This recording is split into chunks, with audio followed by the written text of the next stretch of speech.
سلام و درود خدمت دوستان عزیز، امیدوارم خوب و سلام و سلامت باشین. آرماند هستم از دالاس تگزاس.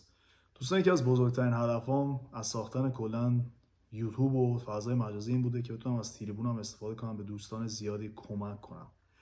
و خب این چند روز سری اتفاقات افتاد که ذهن منو به این سمت برد که اصلا یه ویدیو درست کنم و از همین تریبون، حالا یوتیوب، فضای مجازی، بتونم کمک کنم به دوستان. معضل کار پیدا کردن، یعنی کار پیدا کردن، یه معضل بزرگی شده، چه تو ایران چه تو خارج از کشور، یعنی چه ایران چه خارج کشور.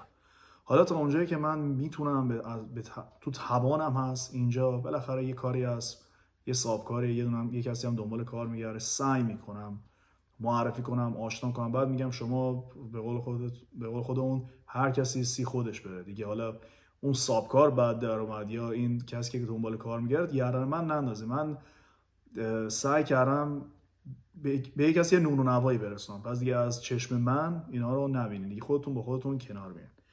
و خب میدونم خیلی دوستان هستن نمیخوان به دوست و آشنا و همسایه و رفیق و فامیل و خانواده شاید رو بندازن، شاید خجالت میکشن.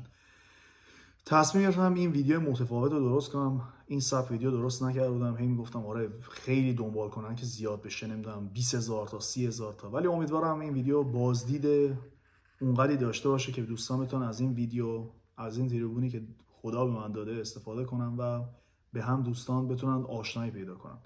حالا چجوری میشه؟ دوستان کامنت کنن، یه کسی خیاط، بنا، نجار، نمیدونم مکانیکه، نمیدونم اصلا تو کار املاک، نمایشگاه ماشین داره، هر کس که این ویدیو رو میبینه یه شغلی که داره و کسی که دنبال کار میگرده، یه جوری همدیگه رو پیدا کنین. چه جوری؟ مثلا من آرماند هستم، نمیدونم از دالاس تگزاس، من تو کار مثلا مشاور املاک هستم. یه کسی هم حالا مثلا تو دالاس تگزاس دنبال کار میگه، آقا من چجوری میتونم وارد این کار بشم، یا مثلا تو منو استخدام میکنی. خیلی ساده.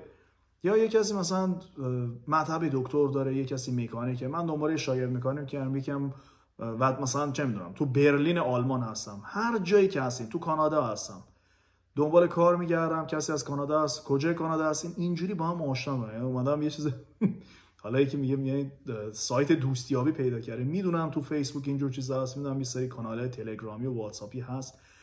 هدف من اینه که دوستان ما خودمون باید به داد خودمون برسیم. یعنی اگه اینجوری باشه بگه اون به من مربوط نیست و به من چه، من که کار دارم، و یا اون که بگه حالا به من چی میرسه، برای دل خودتون انجام بدید. اگر از دستتون برمیاد انجام بدید. یا مثلا حتی برای دوستتون، یه کسی هست میگه آره من دوستم مثلا دنبال کار مکانیکی میگرده، امکانش هست بیاد باهاتون یه مصاحبه داشته، آره چرا که نه، با هم آشنا بشین، دست همو بگیریم. دوستان ما هممون احساس کنیم مثلا یه کاری که انجام میدیم همون موقع باید پاداش بگیریم، یا احساس کنیم چرا من برای فلانی باید فلان کار رو انجام بدم، به من چی میرسه، به من چی میماسه.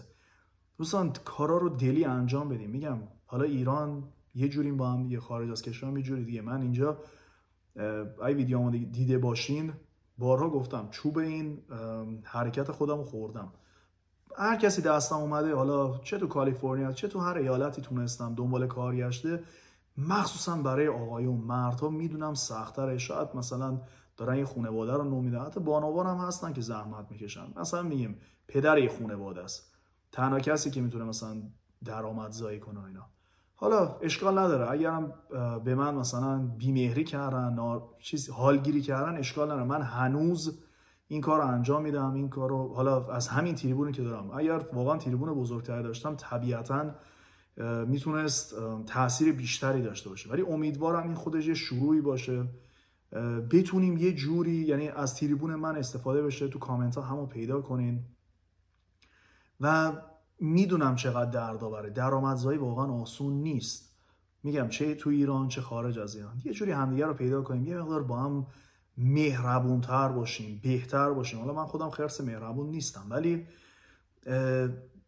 دنیا و زندگی کوتاه‌تر از اون چیزی که فکرش می‌کنیم. نذاریم دیر بشه، خیلی زود دیر میشه. نذاریم کسی فوت کنه، خیلی به من زنگ میزد مثلا من جواب تلفنش رو ندادم.